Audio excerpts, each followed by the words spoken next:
Warm greetings to everybody from Arlington, Virginia. My name is Sherry Mueller, and it's my privilege to serve as the president of the Public Diplomacy Council and also to welcome each of you in this room to this special event. I do want to apologize for some technical difficulties. I won't bore you with what they are, but thank you for your patience. It's so heartening to look around the Zoom room here and see colleagues. And I also see that one of our very newest rising professional members, Kevin Sung from the Northern Nevada International Center, has joined us. And so to Kevin and all of you, a very warm welcome to a session on public diplomacy related careers in the non-governmental sector. Just a quick reminder, the Public Diplomacy Council was founded in 1988 as a 501c3. Our mission is to promote excellence in the professional practice, the academic study, and advocacy for public diplomacy. We embrace the concept of multi-generational leadership and are pleased that one of our most dynamic parts of our organization are our rising professional members, those who are 34 years of age or younger. And it's a relatively new category, and you'll hear more about it. Today, our tech host comes to us from Spain, one of our rising professionals, Carmen Cabrera Cuadrado.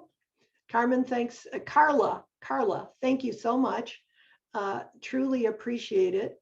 You can imagine with younger members, and even I recently participated in a session that the Women's Foreign Policy Group did on mid-careers. We're spending more programming time focusing on careers in various ways. We've recruited a really wonderful panel for you today. You're going to hear more about their careers from them. I mentioned the Women's Foreign Policy Group, and I'm very pleased to welcome Shaz Akram, one of our panelists. She's the brand new executive director there, and I've been lucky enough to work with her over her years as deputy director of the Fulbright Association. I want to say also a very warm welcome to Carmen Mezzera, who is the executive director of the Association of Professional Schools of International Affairs. And in that capacity, she works with the career counselors of this of the APSIA schools, and she's been in her role as executive director since 2014. I'm hoping we've got Mark, we do have Mark Overmann, I just see him, who's senior manager at Accenture for Federal Services, and you'll hear more about that. I'm also very proud of him because he's my co-author in a book that is about international careers.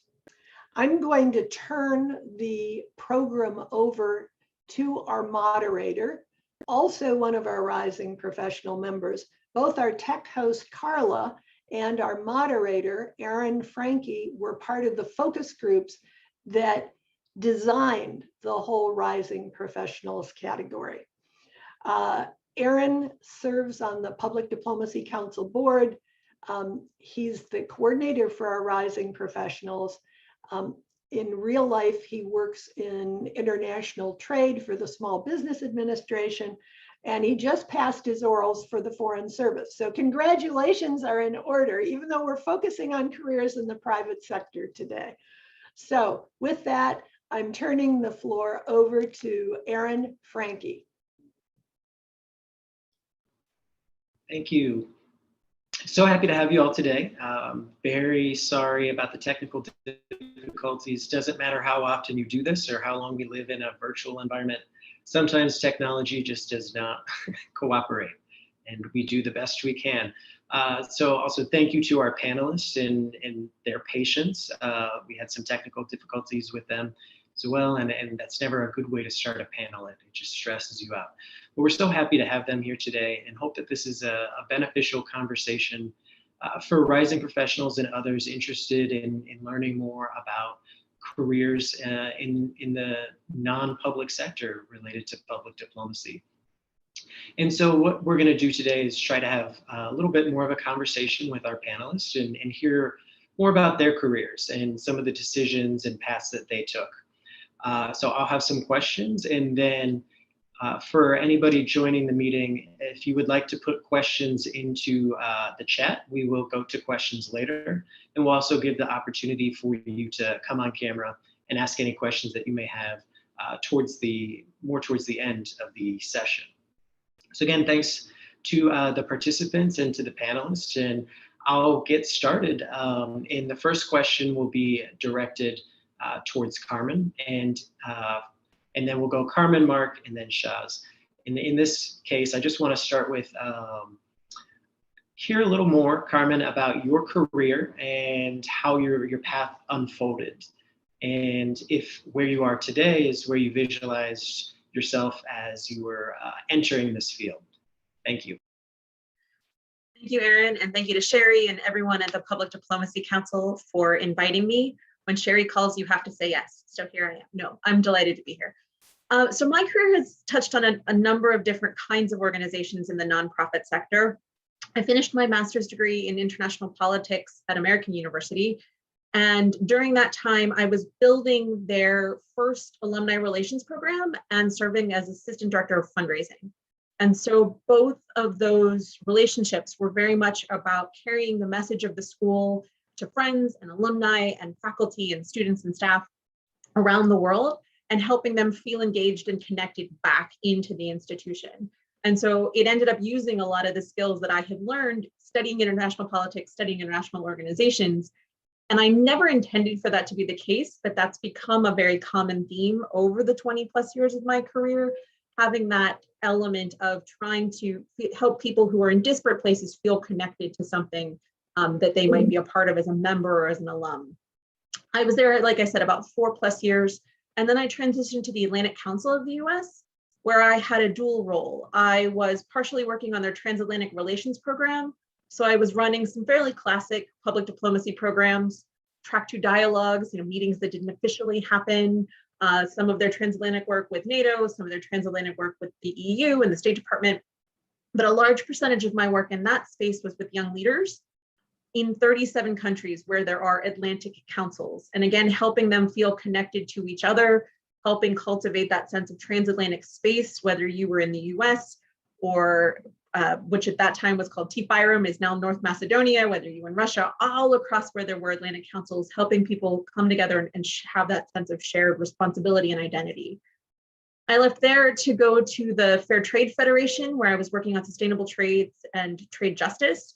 Again, having a number of 250 small businesses from across the US and Canada who worked in turn with artisans and farmers across the globe, using trade as a tool for sustainable and fair development.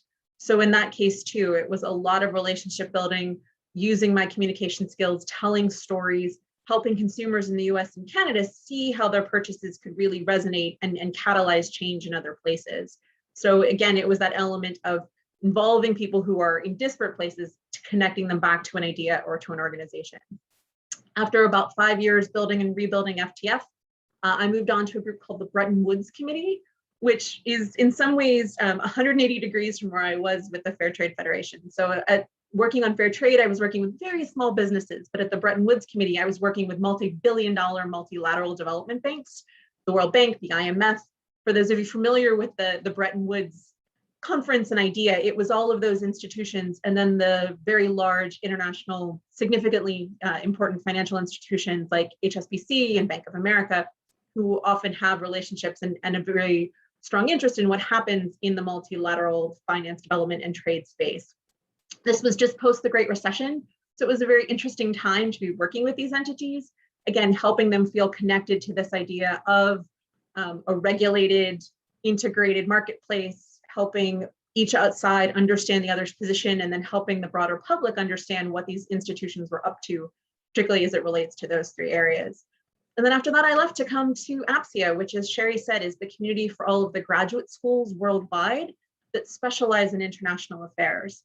So from our small office in DC, we have members and affiliates in 20 countries, and our work supports them internally to help make them stronger schools of international affairs. So again, that sense of taking what we do here or in a Zoom room and connecting it to actors worldwide.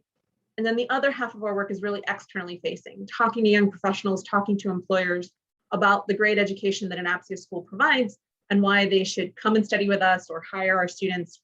So it's again, that sense of feeling connected to a broader whole, which was quite accidentally the theme of my career. I think if you had asked me at 18, 19, or 20, I had that sense of wanting people to feel connected to a broader idea or see the connections between their actions in their town and something that happened somewhere else. But this is not probably the very wiggly line I would have drawn for myself professionally had I thought about it more at the time. Thank you. God, what a fascinating career, and it's so interesting to hear how you've moved around to all these different organizations, and in this aspect of you never really know how your career is going to unfold and the opportunities that will present themselves. So thank you so much, and I'll turn it over to Mark with similar question, the same question, which is really how has your career unfolded, and did it unfold in the way that you visualized? What sort of roles have you had, and just kind of give us that idea of your career and your path. Yeah, thanks, Aaron. Thanks to you, thanks to Sherry, and thanks to the PDC for having us all here. Like Carmen, I like squiggly line Carmen. That's a good way to say it.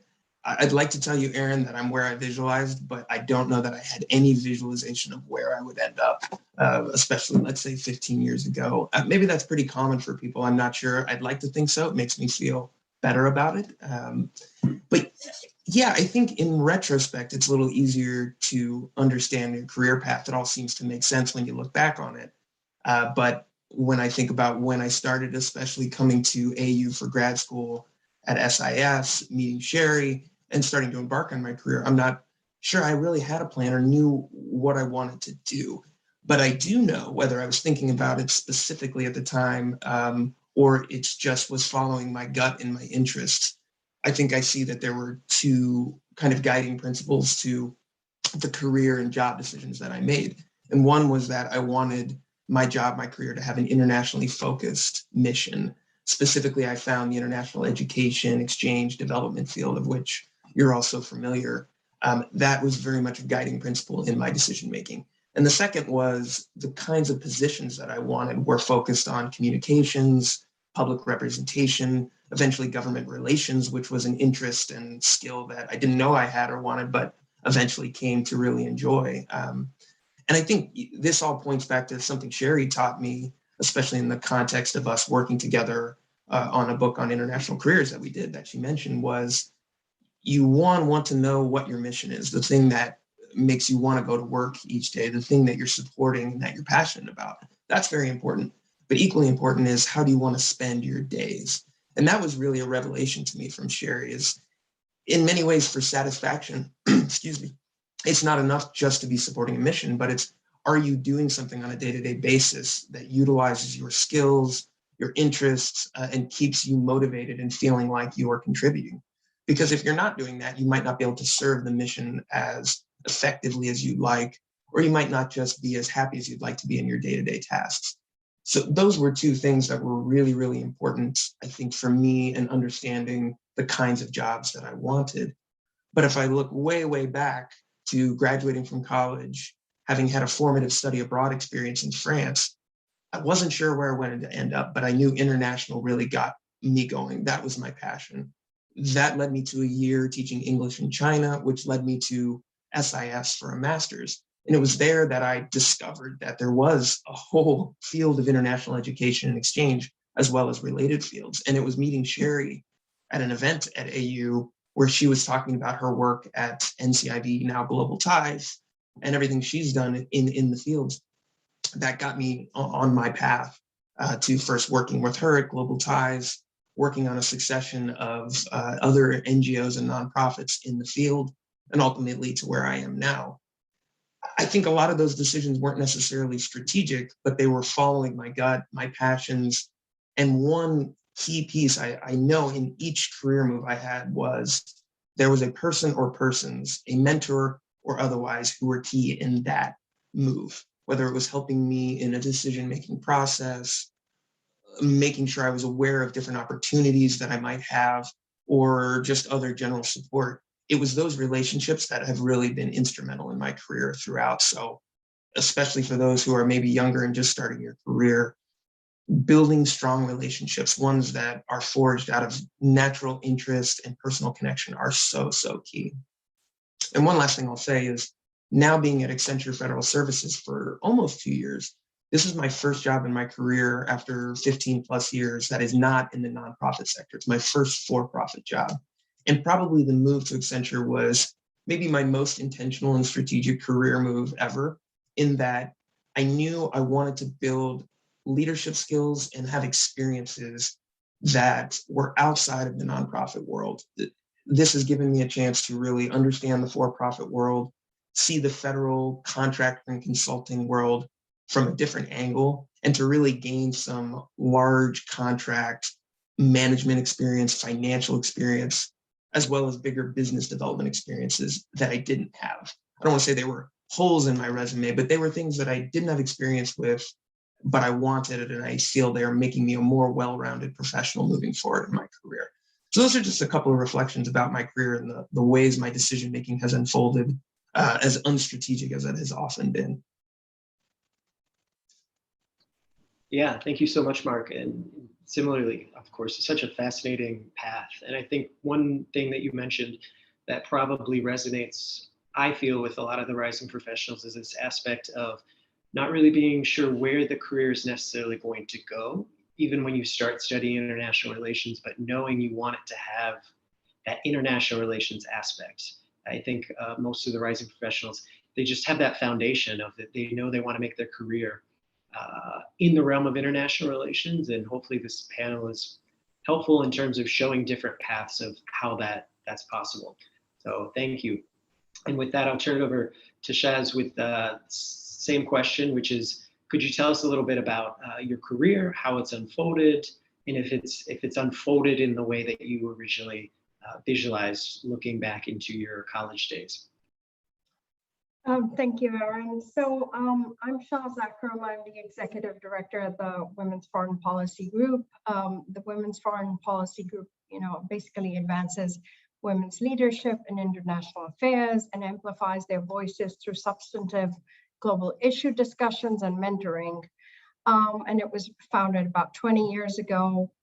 Foreign policy dialogue is core to it. I am going to give a completely different perspective than my colleagues Carmen and Mark on from across the Atlantic. So I am South Asian. I'm Pakistani. I was born and raised in Nigeria, and then I went to Pakistan, and then I came to the United States. So from the young professional perspective of how from a background, from a different country, from a educational system that's completely different. It was all British compared to, which is a bit different. They have O levels and A levels as opposed to high school here, which is 12 years, it's 11 years. And then transitioning through a different system to start a career in a completely foreign country. So with that said, I knew one core element in my upbringing was that I absolutely loved the international, because we grew up in different countries as kids and my parents traveled. I was fascinated by the word international. I knew I wanted to do something in the international field. I also liked writing, so I used to write a lot of poetry and short stories. Got a couple published, but not big enough to be like known, but that was my passion, that I would be a writer and I would do something in the international arena. So with those two core elements, I started building a career. I did not know more as to how to place myself in that, setting. I did end up getting a master's in English literature. I did end up taking, I taught high school English literature and English to high school students. And then in the meantime, just like Aaron, you prepared for the Foreign Service exam. I prepared for the Civil Services exam for that's the Pakistani version of the US Foreign Service. And my aim was to get into the Foreign Service part of it. But there's a quota system, and 10,000 people take that exam and the top 100 make it. So even though I made it in the 100, I still, because of a quota system, the armed forces and all that, the different sectors of the different parts of the country, they get to select numbers. I didn't quite make Foreign Service. I got into audit and accounts and finances, and so I ended up being in the Auditor General of Pakistan's office and the financial track, which is not a bad thing. So there I was working in finance. I had a financial background as well. So long story short, I sort of came to the US to get a master's in accounting, in finance, ended up getting an MBA in finance, ended up interning and then working. I was on leave, extended leave from the Pakistani government in an international office in Mississippi State University in Mississippi. So that itself was a big, eye opener that, oh my God, I tell my friends and colleagues that Mississippi grows annoyingly on you, but when it grows on you, you love it. And so I ended up living in Mississippi for 7 years and loving it, working in an international office, working with international students and young professionals, and ended up mentoring so many young students, and with a passion, driving the study abroad program, encouraging kids from Mississippi to consider going abroad to get an experience living in another country, picking a foreign language, and a new world opened. So it was still international. It wasn't Foreign Service, but I was still on track of mentoring young students, international, and then segueing into my past role working with the Fulbright program and the Fulbright Association, and then segueing into with Women's Foreign Policy Group. The thing is that you never, I mean, it was a long pathway, but you never know what you set out to do. It just happens organically, things start happening. But the one thing that was there was the push that it had to be with the international field. So as I tell a lot of young professionals, you need to know one thing that you want to do, and how you get to it. There are different ways, and they're not always obvious. The other way is that I love meeting people. I love interacting with people. I love talking to people.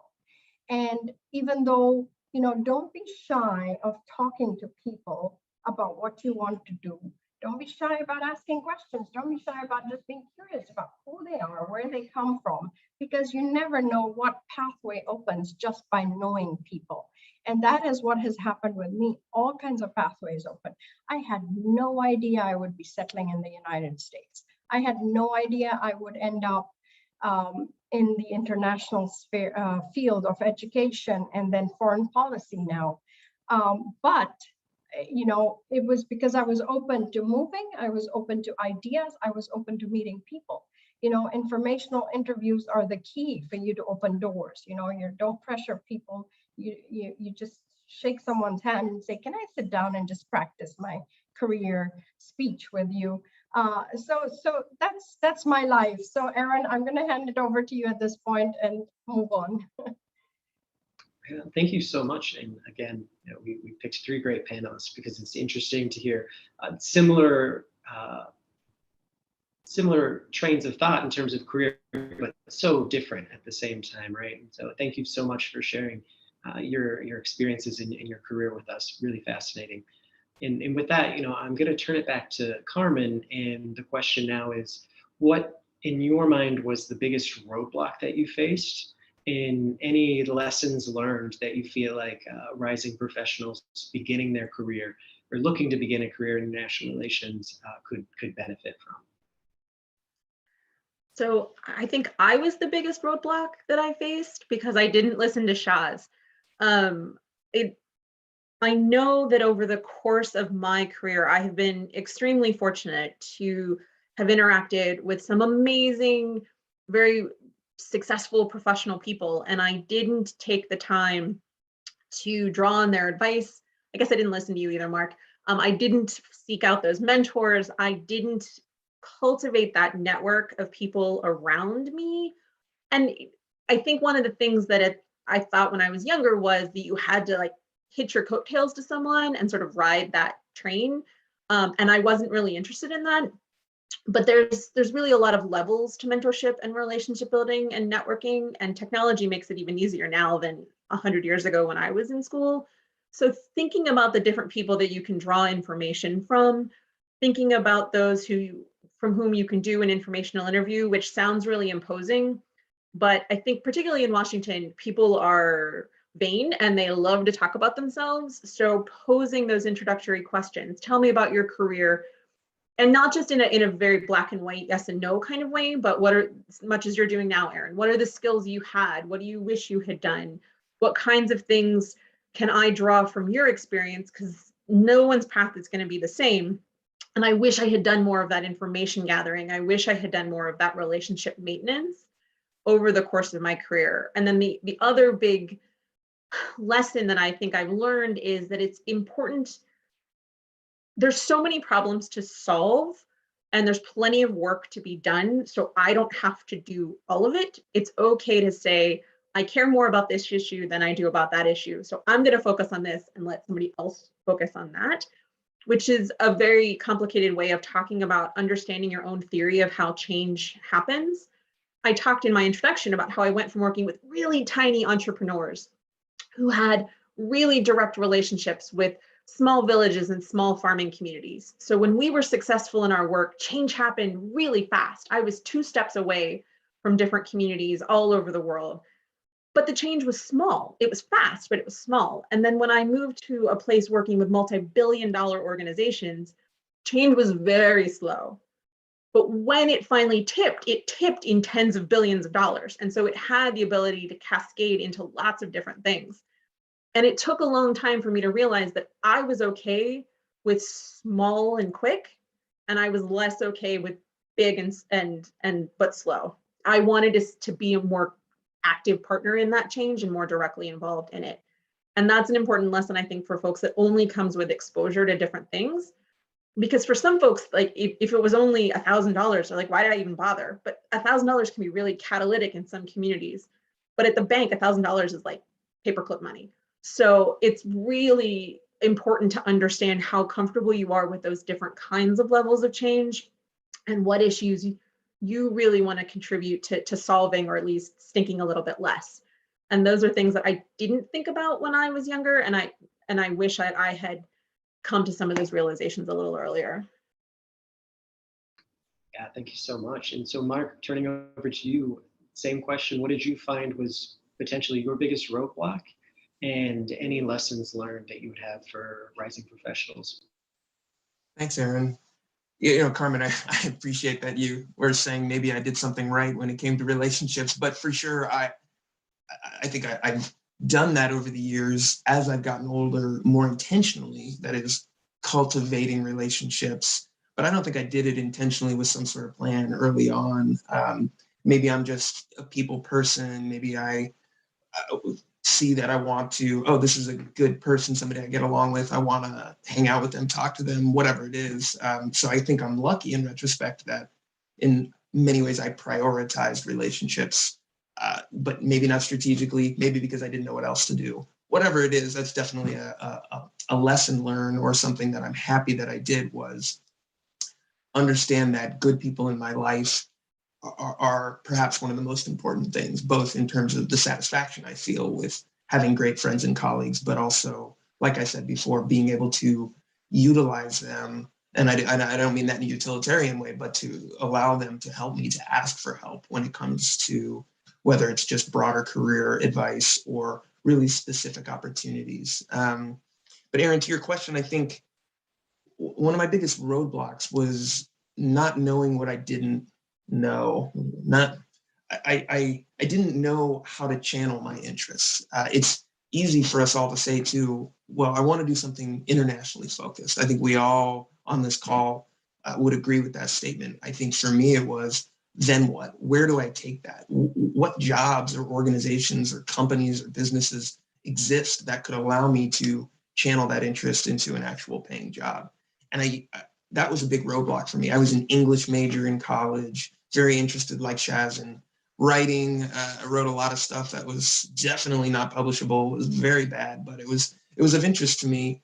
But eventually I figured out that actually international relations, public policy, politics was really of interest to me. And once I figured that out, I didn't know where to channel that. I didn't know what existed. So it really took coming to DC, going to AU, meeting people like Sherry and others, where suddenly my world started expanding, where I saw opportunities. I saw organizations doing things that I didn't even know existed, and seeing potential jobs and career paths for myself. So that was definitely a roadblock, and something I wish I had done was, frankly, just more proactive searching and research. I agree, 20 years after I graduated college, it's much easier to find that information just by the advances in technology, but that's no excuse for not having done that then, I don't think. So that was definitely a roadblock. I think another one was not utilizing the people who were already around me, whether that's family, friends, other professionals that I knew. I definitely, in retrospect, see that I put unnecessary roadblocks in front of myself by not talking to the people in my life because I thought they were doing things or were interested in things that I wasn't. And that might have been true, but that doesn't mean I shouldn't have utilized their support, their expertise, their advice. That probably could have gone a long way to helping me with my decision-making, maybe guiding me down the path to finding more information that might start to fill out my interests into something that would actually be a job and a career. Those are definitely two roadblocks that I see in retrospect. I think lessons learned, in addition to what I've already said, I totally agree with the idea of informational interviews as a part of your broader research strategy as well as relationship building. They can be intimidating, but they don't have to be. And I would say 9 out of 10 people that you would approach, whether it's just with a quick email, a LinkedIn request, just saying, I'd love to pick your brain for 15 to 20 minutes, find out more what you do, what your organization is. I found people are very willing to do that and generally like to talk about themselves and what they do, especially if it's helpful to somebody. So I definitely recommend doing that to both build your network as well as to find out more of what people are doing and thus the possibilities for you. Another lesson learned was even not knowing what it is I wanted to do exactly, I did end up making key decisions along the way that were in line with my interests and my gut as to what I thought I wanted to do. Especially for me, an example was I chose to go to Northeast China right after college to teach English, despite having no experience with the country or the language. My other options were, I'm not really sure, but maybe pursuing some jobs that really didn't interest me. I was lucky to have the ability to make that decision, but I'm really glad that I followed the path of this excites me. It's scary. I don't know what it's going to lead to, but it excites me. The other path seems potentially more predictable and safe, but it doesn't interest me at all. So if we're all lucky enough to have the ability to make those decisions, to pursue something that is less clear, more nebulous, but exciting, that is something I'm really glad I did. And I've tried to keep that as a part of my decision-making throughout my career. Great, thank you so much. And we'll turn it over to Shaz with the same question. What was, in your mind, the biggest roadblock in your career, and any lessons learned that you have for individuals starting a career in international relations, public diplomacy?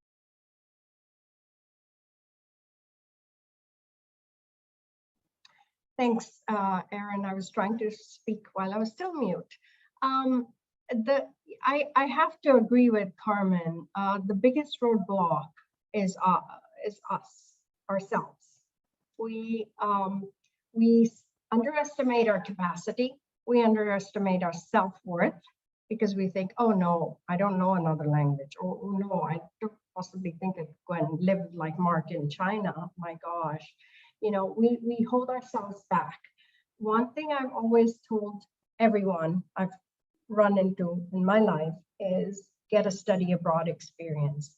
You know, this age that young professionals are, they come out of college, they're the free, it's the most free time in your life. You're not tied down. I mean, there's always the financial insecurity. We don't have funding, money is a big thing, agreed. But stretch yourself and see what opportunities you can tap into. State Department's Fulbright program, stellar, spectacular. It's not as prestigious as people think it is, in the sense that prestige for application, I meant. It is very prestigious. But you know, try. If you don't try, you won't get that rejection letter. You get the rejection letter, hey, no problem. Start again, apply again. You keep doing that over and over again. There's so many scholarships, so many opportunities, so many programs with foreign governments that you don't explore. So young professionals, don't think you cannot get a study abroad opportunity. It doesn't have to be an exchange program from your school. There's so many other ways to go. You can do a short-term work jaunt in a foreign country. So that was my biggest, one of my block was I never had an opportunity to think about a scholarship program living in Pakistan, right? I finally got one, but it was a different type of study abroad, so to speak, experience. The second thing is that don't be shy of talking to people, and you know, build your network. I have a network of, and I'm not saying this, I've just been very lucky. I have a network in Pakistan. I have a network in Nigeria. I have a network across the globe because of the privilege I had working in the Fulbright program. I have a network in DC, in the US, and I'm very lucky. I have friends. I invest time in talking to people. I don't say, okay, it's midnight. My friend from Dubai is calling me, or someone's calling me from Australia. There's a 14-hour difference. I'll somehow make it work that I can call them back. So investing in your network, which is friends, family, acquaintances you pick up, people you've gone to college with, really can open a door when you least expect it. Erin, what was the second part of the question? I think you mostly answered it. You can feel free to add any more, but it was basically biggest roadblock and then lessons learned and what you would offer individuals who are, you know, beginning a career. Lesson learned, one is that this is a later part in my life, and I agree with Mark on that, you know, I sort of settled for a position in which I was very happy and content because I like people. So I was networking and mingling with people I like, all the international community that I thrived on. But I also settled and I didn't extend myself, and I was doing work for others. And when I realized, wow, I can do this myself, but why am I settling for second best? Is when I actually had the encouragement, and Sherry has been a huge mentor for me as well, that there were mentors in my life that said, like, why are you doing this? Why don't you explore other opportunities? That I actually took the opportunity and explored Women's Foreign Policy Group, and another door opened, but I had to push myself to that point. So if I didn't, I would still be doing what I was doing. I was happy. It was a good place, good opportunity, but I'm not extending myself. I don't know what my limit is. So you have to push yourself to the point where you know how much is out there for you to explore and experience. Thank you.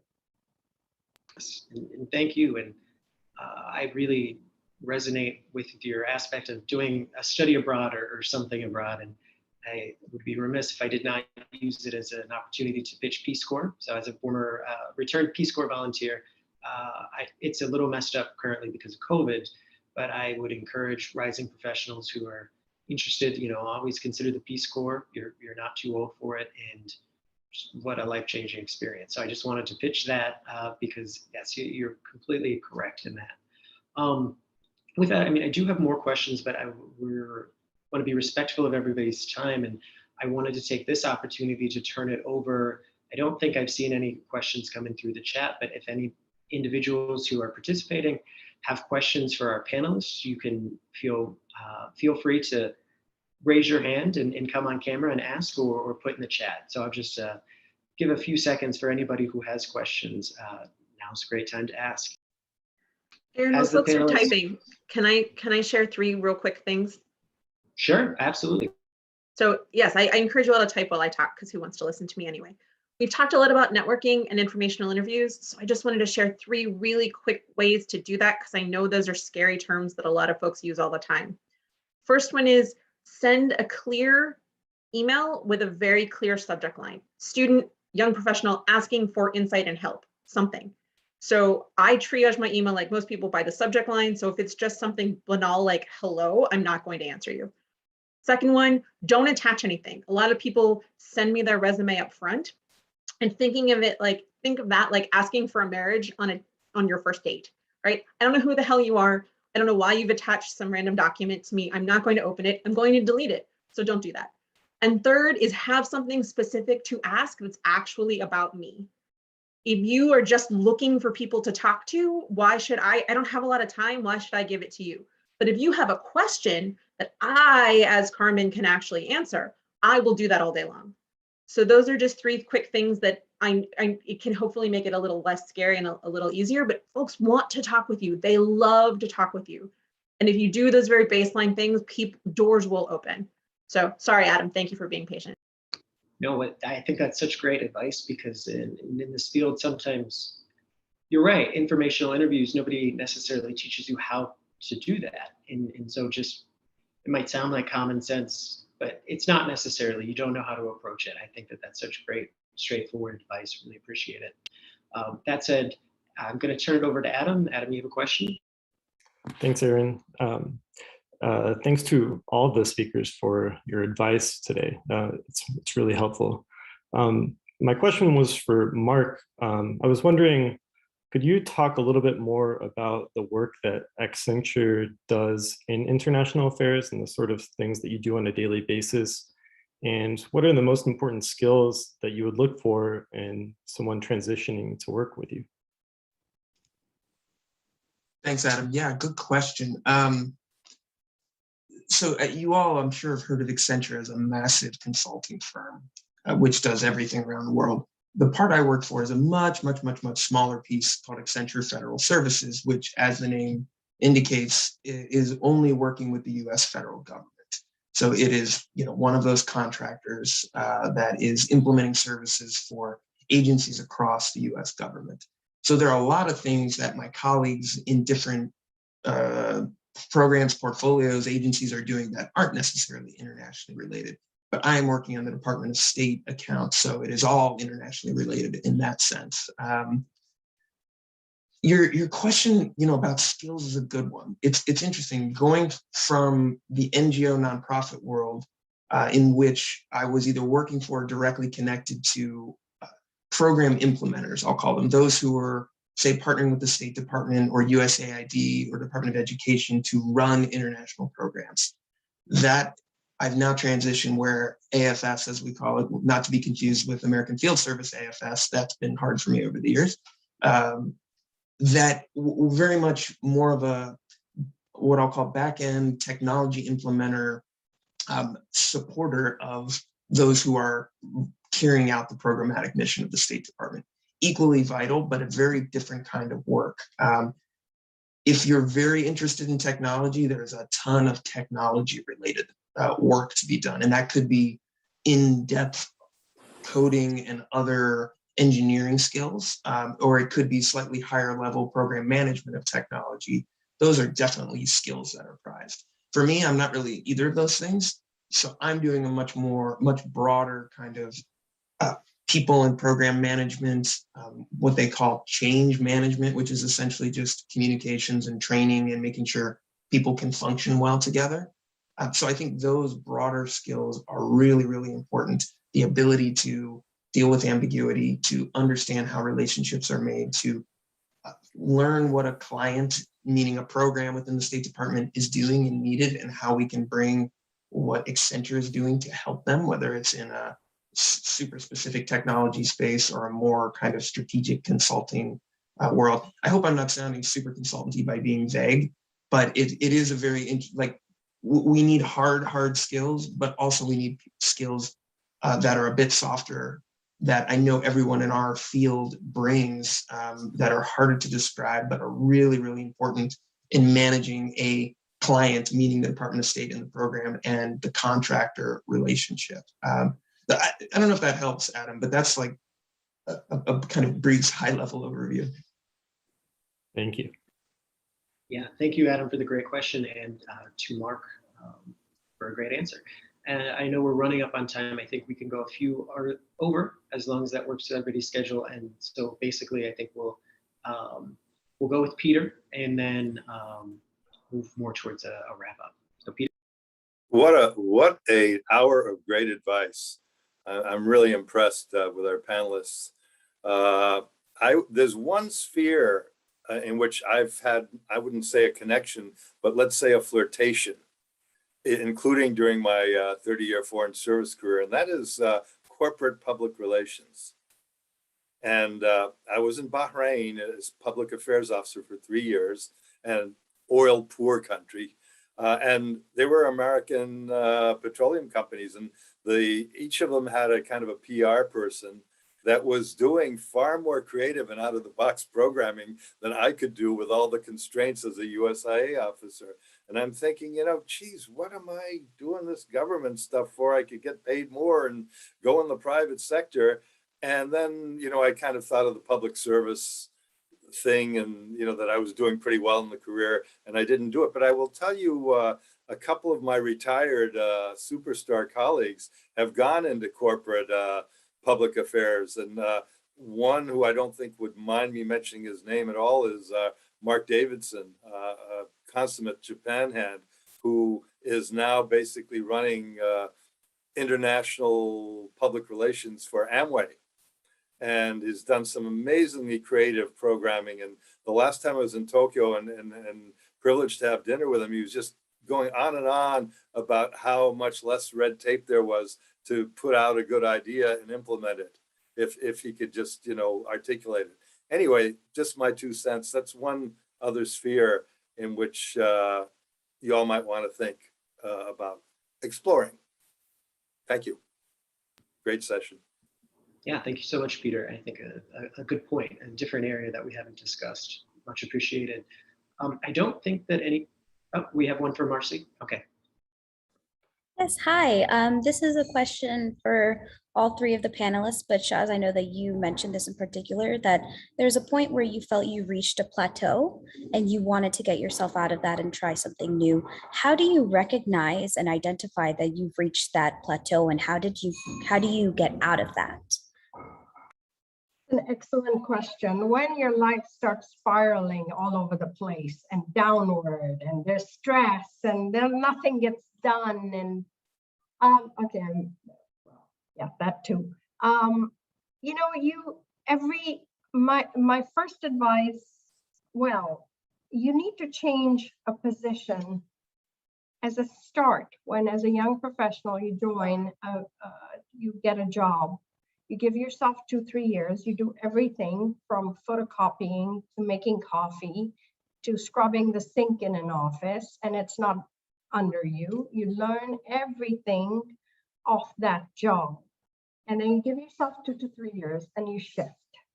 That's the basic, that's the usual timeline for young professionals and for any entry-level jobs. Give yourself 2 years in a job or 3 max. Move on. In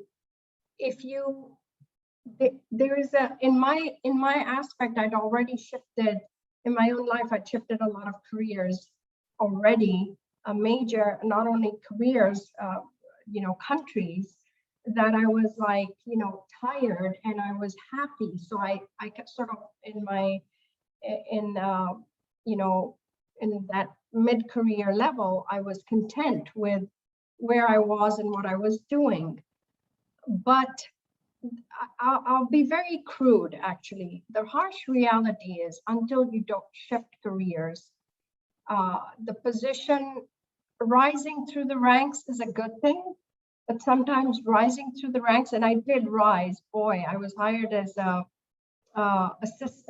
program assistant, program manager for State Department's grant with Fulbright Association. It was a grant funded position to grow membership and grow the chapters. They have like 56 chapters across the country. There was a specific timeline, and within 2 months, the director of chapter relations resigned, and I became interim director, and then I became director, and then I became senior director, and then I became deputy director. And the only position I could go after that was the executive director, right? But we had a good executive director. Good work was being done.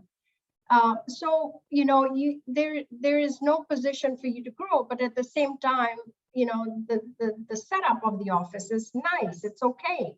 There's nothing, no change needed. But you've got to figure out: are you going to take? Are you just going to settle and live life the way it is because you have good salary and good position and flexibility, or are you going to say, there's something missing in my life, there's more I can do, there's more I can learn, there's so much more to do in the world? And that curiosity pushes you over the edge. There's a time when you wake up and you say, my God, my curiosity is stifling, is dying, and I can't do this. I've got to get out of this funk. And that's the moment things snap into place and you're like, I want to do something different. I do want to do something that makes a difference in the world. The little thing that Carmen talked about, the little things are the most important things. Big things, we've got lots of heroes, lots of big corporations doing great things. But you as a person, if you can do a little change, and that is position yourself from a different type, put yourself in an uncomfortable situation. Stop saying, oh my God, I'm getting good pay and I'm settled. Say, I want to make myself uncomfortable. I want to do a Peace Corps at the age of, leave my well-salaried job and go and do a Peace Corps, attachment. Wow, now that is life-changing. That will make you happy. I know it sounds crazy, but you being out there doing something different is going to make you so happy if you can do it. So change brings growth. Growth brings new opportunities, and we all need that. But you do need to set yourself at 3 years at a job, because every time you change, you get a chance to negotiate higher salary, better position, more facilities, more responsibility, and that is growth. Till the point where you reach where you're like, oh God, I need a different change. Then you go on Peace Corps, of course. So that's the way I describe my trajectory. But women especially reach a point where they know. I'm only speaking from the women's perspective because, you know, I'm one. I got to the point where I saw it very clearly in the mirror one day. I saw my face and I said, I gotta leave. I gotta do something for my sanity. So there it is. I'm sorry for being so honest. Shaz, you got me inspired now. I feel like I want to go out and do something more right now. Marcy, it's a great question. And if I can, I'll just add to what Shaz said. I think it was fantastic. I found early, especially early in my career, there were those moments after, and I think it was about 2.5 years for 2 different jobs right out of grad school, where I just had this feeling that I was ready to move up, to do something more, to be challenged more. And I can't describe to you how I knew that, but like Shaz was saying, there's probably that moment where you just know you're looking for something more. And then the decision was, can I move up in my organization, or might I have to move out in order to move up? And there's a lot of small organizations in international education exchange, et cetera, field where, as Shaz was saying, the opportunity for upward growth is limited. And sometimes it's just not there, even though you might like to stay. And that was the case for me. And so I had to look outside to other organizations in the field to say, where are there positions that I can have that growth, still working towards the mission or a closely related mission that I want, but that is going to give me that opportunity for growth, more responsibility, a higher salary where I can keep moving up, whatever those things are you're looking for. And that can be hard, but sometimes it really is necessary to look out in order to move up.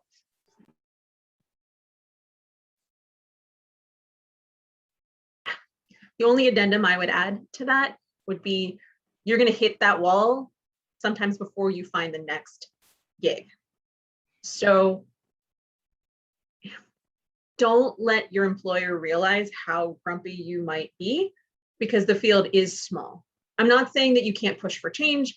I'm not saying if you can understand about what it is that's making you grumpy and what kinds of things you're seeking, like Mark said, more money, more time, more responsibility, different problems to solve. And maybe you go to your employer and you say, I want more money, or you say, I want more problems, or go ask for more money, do it. But you know, if you realize that no matter how much money they gave you, you don't want to be there, or no matter how much responsibility you gave, you just don't want to push the rock up the hill anymore. Like I said, there might be time in between, but if your work slips, when they call for that reference, they're going to say, well, Marcy was really great until. So that carries with you a long time. So I'm not saying hide it, but continue to deliver a quality product so that no one can say you checked out or you weren't really trying, because that it's a small universe, and your reputation will outlast however grumpy you are. So do everything Shaz and Mark told you, but continue to deliver the quality product you're capable of. Otherwise, there can be a real hiccup there. Yeah, I have something to add, Carmen. You're right. I left when I was at the peak. I mean, I was celebrated at my leaving. The board celebrated me. I have very good relations with my whole staff I worked with for years and years. They're like family, so we're still in touch. So no one knew the internal struggles I was going through. Sometimes it doesn't have to be a jump up. It could be a parallel shift. It could be a slightly lower shift than you're used to. It doesn't matter.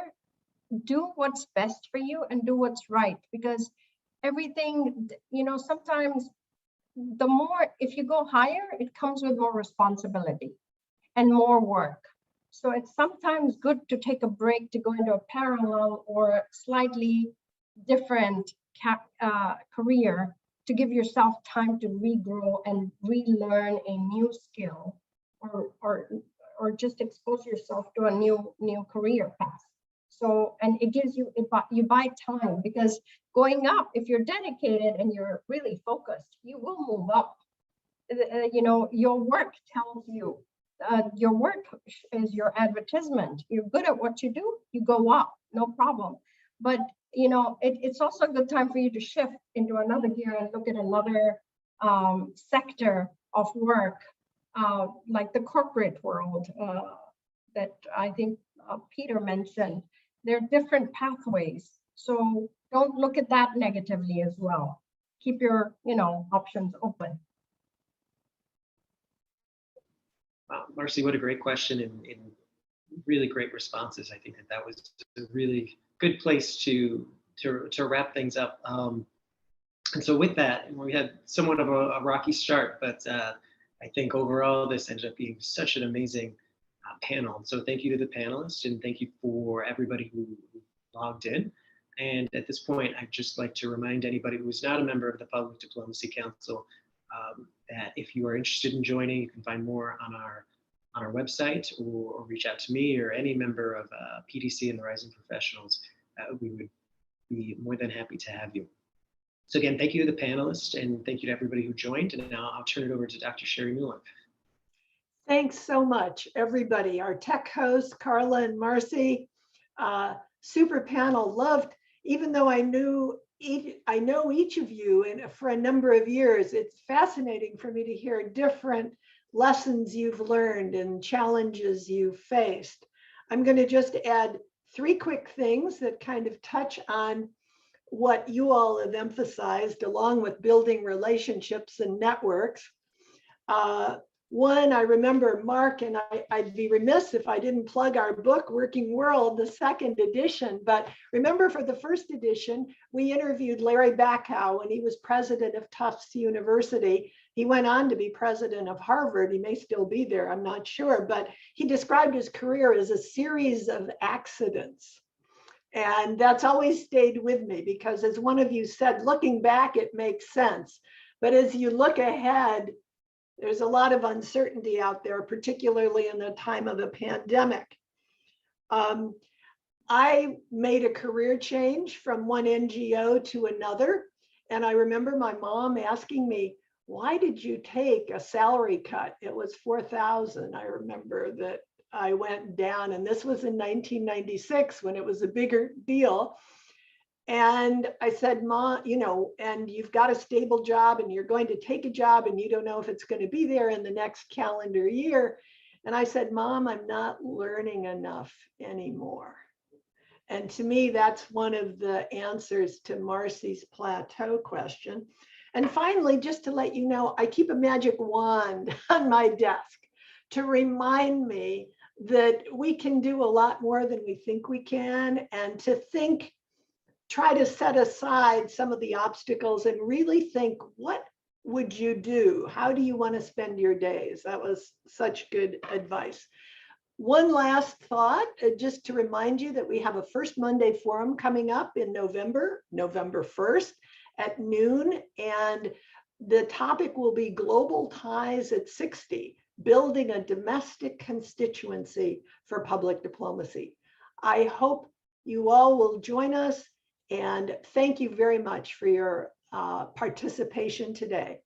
All good wishes. We're adjourned now. Bye for now, and thanks to all.